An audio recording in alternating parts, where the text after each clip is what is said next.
The Commission on Elections says the final list of candidates for next year's senatorial race will be released on December 15th. It is now reviewing certificates of candidacy filed by 152 aspirants to weed out so-called nuisance candidates. I'm Pia Hontiveros. This is On the Record.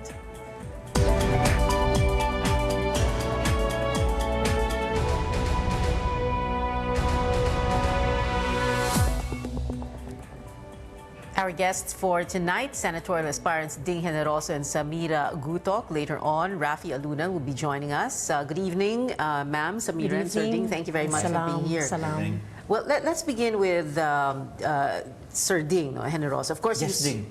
Ding na lang. Okay. Well, you surfaced in the public eye because you were spokesperson for the Consultative Commission that reviewed the 1987 Constitution. But why run? Why do you want to run? We felt, and we're not yet talking about your platform yes. now. Well, we felt that we have to bring the issue of system change and the draft constitution to the people.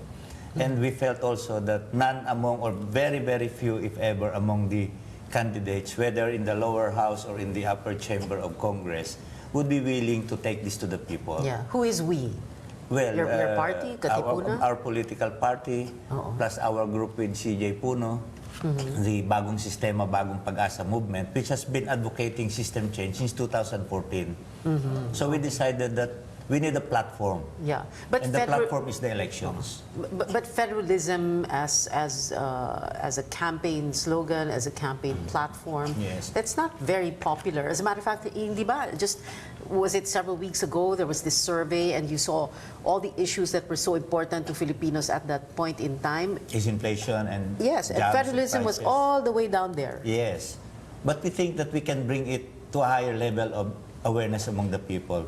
There is a way by which you can discuss federalism and system change, changing the constitution, and tie it up with the issues of the stomach, the gut issues. Okay, and you're hoping, even when we talk of prices of, let's say, vegetables, you know, why are prices high? Because we don't have production. Okay, and you're hoping that because in the ballot, if of course the COMELEC will accept, will allow you to run and accept your candidacy, doon sa balota, Ding, quote-unquote, General Federalismo? Yes. Tama? Generoso? Yes. You're hoping that will make people vote for you? Yes. That when they hear the word federalismo, they will at least associate it with somebody who has been working on it for quite a long time. And hopefully that's you, right? But we'll talk because about that. I didn't get into this thing only recently. You know, this advocacy for system change. Personally, I started when I was still in high school in UE, long time ago, and we just got thrust into this thing in the last 4 years. And we feel that, I personally feel that, hey, this is a moment that we've been waiting for. Yeah, and being in the Senate is the only place where you can be so that you can advance the cause of federalism? Well, because eventually, any proposal to change the Constitution will have to pass through Congress, whether as a constituent assembly or via enacting a law that will call for a constitutional But even convention. if you were in the Senate, you would only be one of 24 votes. Well, one will matter if we need 18 votes to get it through. Okay. If there would be 15 now or 16, we need 2 more. Samira Gutok, you got public attention because of Marawi and Mindanao, and well, kumbaga, your 10 minutes of fame was last July lang, hindi ba? Nagsalita kayo sa Kongreso as you discussed, as there was a discussion about the extension of martial law.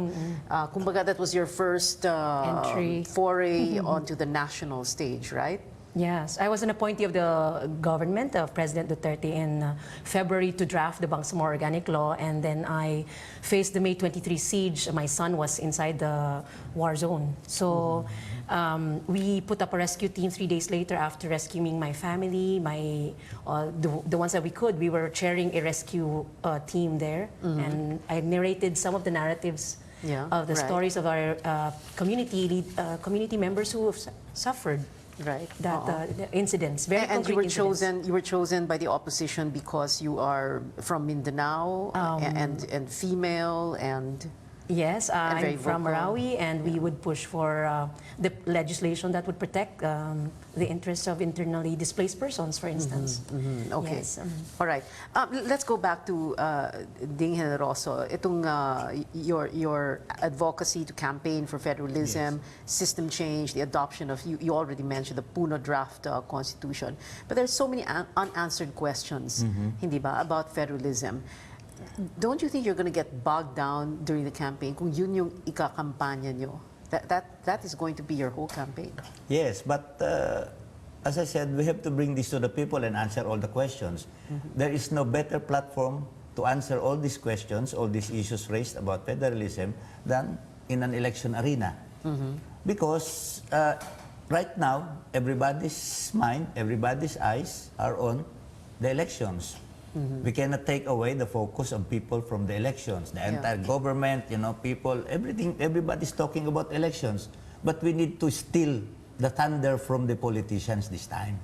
We want to make this an issue-based election. Oh, well, a few months ago, like we already mentioned, federalism, of course, was very, very popular. No? Yun talaga yung pinag-uusapan. Yes. And then, the federalismo video happened. Yes. Right? That was...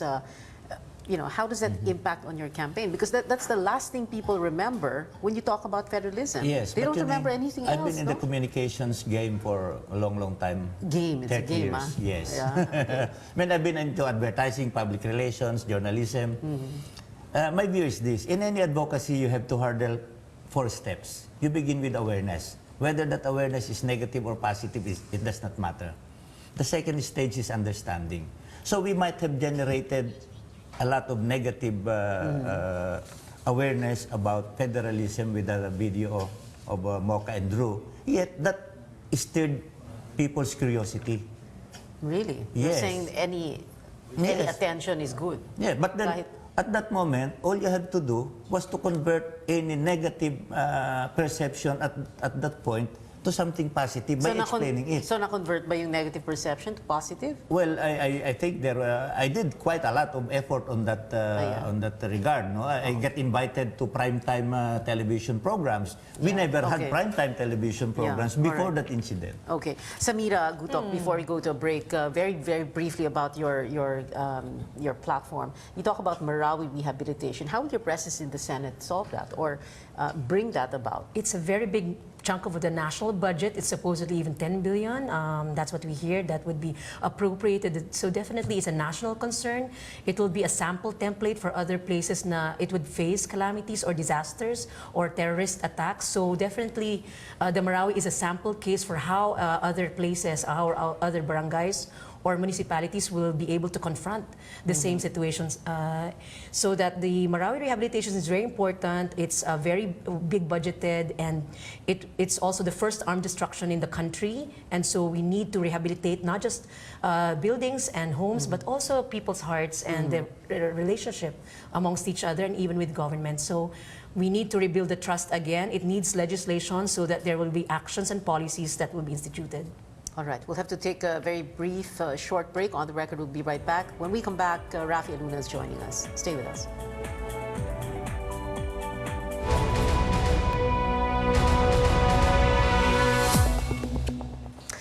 Welcome back. This is On the Record. We're still talking about the upcoming midterm elections and the possible candidates for the May 2019 elections. Still with us, Senatorial aspirants Ding Generoso, Samira Gutok. Joining us now also Rafi Alunan. Sir, thank you very much for being here. Thank you, Pia. Well, let's begin with this. Now, you were best known as Cory's Tourism and Interior Secretary. I'm sorry, FVR. That's correct. FVR, no, FVR's Interior. President Ramos, sorry, we're using journalist term kasi FDR. Okay, but you did make an attempt at running before 2016 lang. 2016 was the launch. The launch Yeah, for... the target is really 2019. Ah, okay. So what was that? Parang I soft needed 3 opening years. lang. Parang soft opening ng Baraka. What? No, it was talagang major launch because sabi ng mga advisors ko, I needed 3 years to build a runway since I was gone for 20 years. Okay. And do you think you were able to build that? Well, I've been quietly working on that. Okay. Well, you're running now with the Bagumbayan Party. It's not one of the. That's the Gordons. Yes. I Well, also Dick run Gordon- under. I also run under Bagumbayan in 2016. Yeah. with him. Although it's not as well, the impression is that it's not as well funded or well manned like the other national parties. Is that a plus or a minus for you? I mean, of course, the plus is that you have Dick Gordon on your side. I think we have a winning strategy, and we'll be applying it. What winning strategy? Well, I can't disclose it because it's a No, strategy. go ahead. It's just the four of us here around this table. It's just among us millions. Millions, tama. Okay. All right. So let's talk briefly about your platform, sir. You talk about national unity, wealth creation, manufacturing.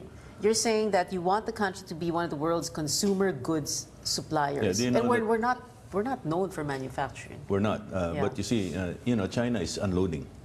They're offloading because they want to move on to high tech, and so they're looking for countries to which to unload their industries, Okay. and so they're eyeing us Yeah. as part of the BRI initiative and Maritime Silk Road initiative. It's a question of how we play our cards right with China. Well, when they say they're eyeing us, are they also going to be bringing in their workers? Because there's so many, No, there's I a think- lot of talk now about so many Chinese nationals here in the Philippines working, being brought in by Chinese No, companies. I think that will have to be negotiated, of course. But what's important is the offloading of industries that they no longer will be applying Yeah. or working on because they're moving up Yeah, to a higher level. what? Like what industries? Like what kind of manufacturing? For example, clothes, consumer goods, all kinds of consumer goods, even electronic items. No, so if we can take over those industries, it will create a lot of jobs. We need job generators. Yeah. But will we have the raw materials for that? Will we have the equipment for that? Will we have the skilled labor for that? Well, it's a globalized world. We can always outsource, right? And we can put it all together. What's important is we keep our people employed and generate more jobs and keep our wealth. Okay, so it's based on what China is We going need to offload. continue creating wealth. Okay. You also talked about reforming the criminal justice system, house cleaning, legal alignments. In 30 seconds, can you tell us exactly what you mean? Does that Well- include the death penalty also? Well, let's put. I'm in favor of death penalty for only a few heinous crimes. For example, terrorism. Okay. Secondly, drugs, because when we talk of alignment, we have to align ourselves with the internal security acts of our neighbors. Okay. The reason why the drug syndicates love to come here is because, they don't get punished, or they don't get caught. In fact, many of the members of the criminal justice system are in cahoots with them, which is why we need to reform the criminal justice system. Okay. You also talk about building a strong national defense, credible deterrence, and yet you also talk about independent foreign policy. So, of course, when you talk about credible deterrence, the first question is against who? Well, let's put it I this mean, way. like you. Oh. There will always be threats to the country. If you'll never know who's going to be the next threat. If you have a good diplomatic position, it must be backed up by a strong military position as well. Because diplomacy without strong military backing it up amounts to nothing. Yeah, okay. Well, the Duterte administration making friends with China, Russia, but Oh, you well, have that's good. China occupying islands claimed by the Philippines in the West Philippine Sea / South China Sea. And yet you also talk about, China offloading manufacturing. So, how do we balance this out? No, we got to. The contentious issues are something that we must talk about with them. But in areas that are not contentious, then let's proceed with collaboration, and which is what our independent foreign policy is all about. Yeah, okay. Collaboration, but we still have to be able to address get the what is contentious due issues. us. Yes. To get what is due us, Correct. right? That's Okay. correct. All right, we'll have to take a short break. Still with us, of course, Ding Generosa and Samira Gutok and Rafi Aluna will go to a break very briefly. Be right back.